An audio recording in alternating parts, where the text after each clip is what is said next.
Siihen aikaan antoi keisari Augustus ooterin, että koko maassa häätyi kerätä verot. Se oli ensimmäinen kerta ja tapahtui silloin, kun Quirinius oli Syyrian viskaalina. Kaikki meni laittaa nimensä veroluetteloon, jokainen omaan kaupunkiinsa.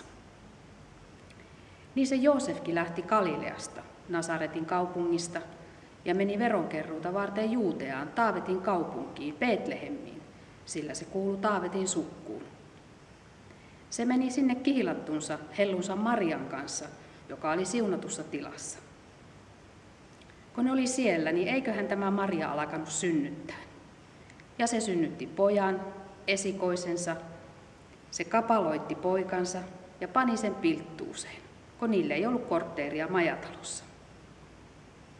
Niillä seuvun oli paimenia yöllä ulkona vahtaamassa laumaansa. Yhtäkkiä niiden eessä seisoi Herran enkeli, ja Herran kirkkaus rävötti joka puolella. Pelottamaahan se rupesi paimenia, mutta se enkeli sanoi niille, "Elekää peläkkö, minulla on teille iloisia uutisia, teille ja koko sakille. Tänään on teille Taavetin kaupungissa syntynyt vapauttaja. Se on Ristus, Herra. Pankaapa tämä korvan takaa. Te löydätte lapsen, joka makkaa kapaloisansa pilttuussa." Ja siinä siunaamassa oli enkelin ympärillä iso taivaan sotajoukko, joka kehui Jumalaa näin ikkäisesti. Jumalan kunnia korkeuksissa, maan päällä rauha ihmisillä, joista se tykkääpi. Kun ne enkelit oli mennyt takaisin taivaaseen, niin ne paimenet sanoi toisilleensa, "Nytten Betlehemiin. Siellä me nähdään, mitä on tapahtunut, sen minkä Herra ilmoitti meille."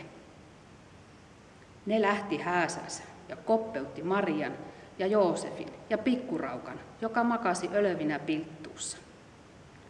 Kun ne näki sen, niin ne kertoi, mitä niille oli sanottu siitä Herran lahjasta. Kaikki, jotka kuuli, mitä ne paimenet sanoi, alkoivat lointelemaan, että jo on ihme. Vaan se Maria pani takitilleen muistiinsa kaikki, mitä oli sattunut, ja vunteerasi sitä.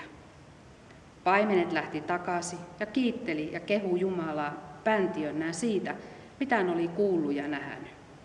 Kaikki oli justiinsa, niin kuin niille oli sanottu.